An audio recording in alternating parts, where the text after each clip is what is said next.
Bismillahirrahmanirrahim. Assalamualaikum warahmatullahi wabarakatuh. Alhamdulillah wassalatu wassalamu ala rasulillah ma ba'du. Baik, perkenalkan nama saya Hasan Basri.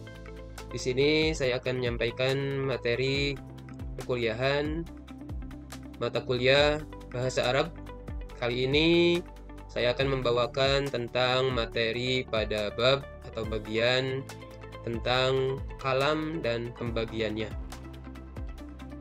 Kita kenal bahwa di dalam bahasa Arab ada yang dikenal dengan ilmu nahu, ilmu shorof, balaghah, ma'ani, dan yang lainnya yang menunjang terhadap bahasa Arab itu sendiri. Kali ini kita akan memasuki dari fan atau bagian ilmu bahasa Arab, yakni ilmu nahu. Kesempatan ini pada bab kalam dan pembagiannya kita akan bahas tentang apa itu kalam dan ada berapa pembagiannya. Baik, kita langsung saja. Di sini materi bahasa Arab tentang kalam. Kalau kita lihat dari pembagian kalam itu nanti ada yang dikatakan dengan isim, yang kedua tentang fi'il, terus yang ketiga ada huruf atau haraf. Ya, jadi sekali lagi untuk pada pembagian kalam itu ada 3. Yang pertama kalimat isim, kalimat fi'il, dan kalimat huruf atau haraf. Selanjutnya apa itu pengertian kalam? Kita akan bahas pengertian kalam ditinjau dari segi ilmu nahu, yakni al-kalam huwa al-lafzul murakkabul mufidu bil wad'i wa aksamuhu salasatun ismun wa fi'lun wa harfun ja'a li makna. Yang artinya adalah kalam adalah sebuah ucapan yang tersusun sehingga pendengarnya memahami maksudnya. Sesuai dengan objek pembicaraannya, maka ucapan tersebut dalam bahasa Arab. Sehingga suatu ucapan disebut kalam apabila memenuhi ada 4 aspek, ada 4 unsur. Yang pertama, kalau kalimat tersebut disebut kalam, harus ada al-lafzun. Al-lafzu yaitu lafaz. Lafaz ini mempunyai arti as-sautul musta'milu ala ba'di hurufil hijaiyah. Lafaz tersendiri mempunyai arti suara yang melengkapi atas sebagian huruf hijaiyah. Huruf hijaiyah yang 28 itu kalau terdiri atau susunannya terdiri dari huruf hijaiyah, maka unsur yang pertama disebut lafaz. Yang kedua unsurnya yakni al-murakabu. Murakab itu mempunyai arti tersusun atau disusun. Dalam pengertiannya, murakab itu ma tarakaba min kalimataini fa aksaro. Jadi yang kedua syarat dari kalam itu yakni murakab. Sesuatu yang tersusun daripada 2 kalimat atau lebih banyak daripada 2 kalimat, 3 atau 4 dan seterusnya. Baik, yang ketiga yakni mufidun atau al-mufid, yakni bisa difahami, bisa dimengerti. Mufid itu adalah ma'afada faidatan yahsunus sukutu minal mutakalimi wasam'i alaiha. Mufid itu adalah sesuatu yang memberikan faidah, yang memberikan makna dengan sempurna, yaitu apabila mutakalim, orang yang berbicara, itu tidak lagi menjelaskan pembicaraannya, dan yang mendengar pun itu tidak lagi menanyakan maksud dan tujuannya. Seperti itu. Jadi harus ada mufid yang ketiganya. Kemudian yang terakhir adalah al-wad'ul arabiyyah, yaitu berbahasa Arab. Ada 2 kemungkinan mengenai makna yang terkandung di dalam al-wad'u. Yang pertama adalah al-maksud. Artinya bahwa lafaz yang tersusun serta memberikan pengertian sempurna ini yang dimaksud adalah mutakalim. Ada juga yang pengertian bahwa al-wad'u itu maksudnya adalah al-wad'ul arabiyyah. Artinya bahwa lafaz yang sudah tersusun dan memberikan pengertian sempurna tersebut sudah sesuai dengan wad'u, yaitu peletakan makna yang telah ditetapkan oleh orang Arab. Jadi, sesuatu yang sengaja diucapkan oleh orang yang berbicara dalam hal ini maka tidak bisa dikatakan kalam menurut orang Arab. Orang yang mengigau, orang yang tidak sadar itu tidak bisa dikatakan dengan al-kalam. masuki pada macam-macam kalam yang tadi ada 3 unsur, 3 bagian. Kalam yang pertama isim, fiil, huruf.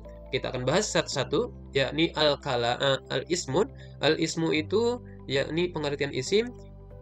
Kalimat isim atau benda adalah setiap kalimat yang menunjukkan, yakni yang pertama ada menunjukkan nama benda seperti mahfazah, yaitu tas, kitabun, buku, qalamun, pulpen atau pena, minsahatun, penghapus, mistoratun, penggaris, dan yang lainnya. Kemudian isim juga bisa dikatakan dengan nama orang seperti Ahmad, Fatimah, Abu Hurairah, dan yang lainnya. Ketika nama orang, maka kalimat tersebut disebut kalimat isim. Ada juga nama gelar seperti muhdisun, insinyur, doktorun, doktor, dan yang lainnya. Kemudian juga ada juga isim yang menyangkut dengan nama kota seperti Madinatul Munawwarah, maka itu isim. Terus Misrun, Mesir, dan yang lainnya. Kemudian juga nama negara seperti Amkir, Amerika, Al-Indonesia, Indonesia, Arabiyun, Arab Saudi. Jadi masih banyak lagi. Ada juga nama binatang, tumbuhan, dan nama tempat. Maka kalimat tersebut disebut kalimat isim. Selanjutnya ciri isim. Kita harus tahu juga ciri isim. Fal ismu yu'rafu bil khafdi wa tanwini wa dukhulil alifi wal lam. Yang pertama, ciri isim harus ada khofad. Khofad itu bisa dimaknai dengan berbaris kasroh. Seperti contoh, minal baiti. Baiti di sini barisnya kasroh. Maka sudah barang tentu baiti ini adalah isim. Kemudian tanwin dengan harkat yang bertanwin. Contohnya madrasatun. Huruf ta dengan baris tanwin tun, maka tun ini, madrasatun ini disebut dengan isim. Kemudian ada memasukkan alif lam. Ketika kalimat ada alif lam, maka kalimat tersebut disebut isim. Al-kitabu, alif lam, kalimat kitabun dimasukkan dengan al-kitab, maka al-kitabu termasuk isim. Kemudian masukkan huruf khafad atau huruf jar. Ketika ada kalimat yang sebelumnya ada huruf jar, ada huruf khafad, maka kalimat tersebut disebut isim. Mana saja huruf khafad? Huruf khafad diantaranya wa huruful khafdi, wahia, min, huruf min, wa ila, huruf ila, an, ala, fi, ba, kaf, lam. Seperti contoh, alal maktabi. Ala merupakan huruf khafad, maka al-maktabi itu disebut isim. Dan juga ada huruf qasam atau huruf sumpah. Ini huruf qasam itu wa huruful qasami wa hiya al-wa'u wal ba'u wat ta'u. Yaitu huruf waw, ba, ta, seperti wallahi, billahi, tallahi, itu merupakan huruf qasam. Maka lafaz Allah sudah tentu merupakan kalimat isim. Atau wasyamsi, seperti asyamsi, bahwa ketika masuk ada waw qasam, maka asyamsi itu termasuk kalimat isim. Baik, kita lanjut.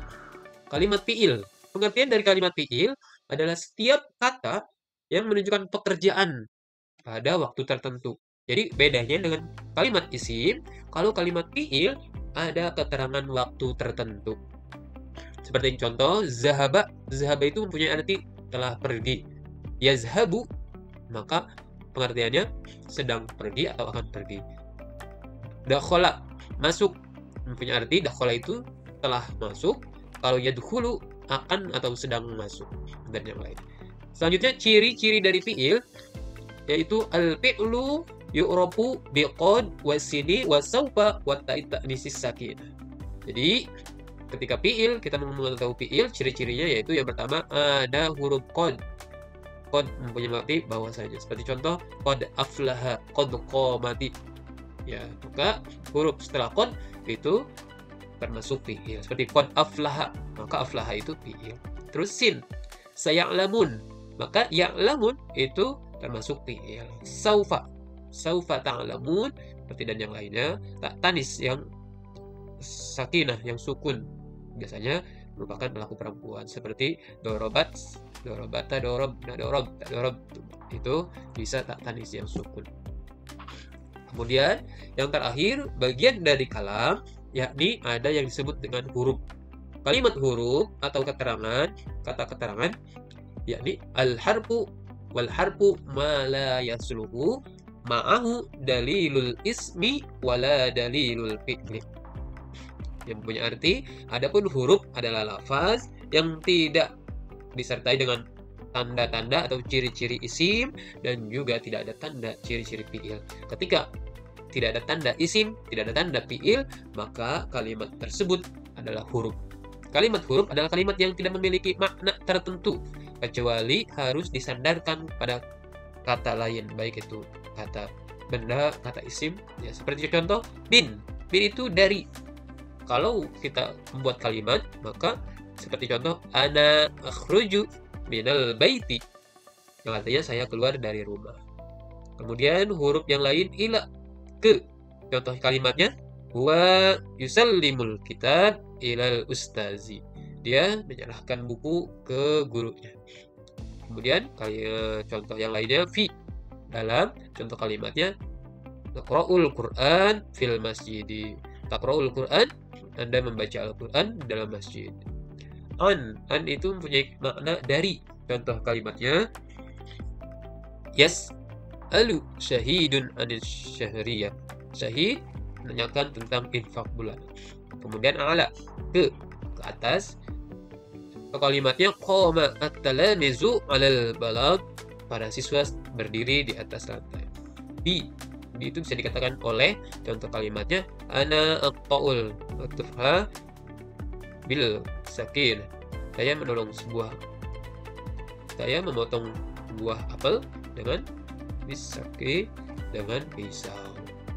Jadi di antara pembahasan kalam itu harus terdiri dari unsur lafaz, murokab, mufid, dan mawdu'. Kemudian isim dibagi menjadi 3, ada kalimat isim. Kalam itu dibagi menjadi 3 kalimat, yaitu kalimat isim, kalimat fi'il, kalimat mawdu'. Ya, baik, pembahasan kita cukupkan, mudah-mudahan bermanfaat. Bila ada hal-hal yang harus disisipkan, nanti kita akan dilanjutkan. Terima kasih, mudah-mudahan bermanfaat. Hadanallahu wa iyyakum ajma'in. Assalamualaikum warahmatullahi wabarakatuh.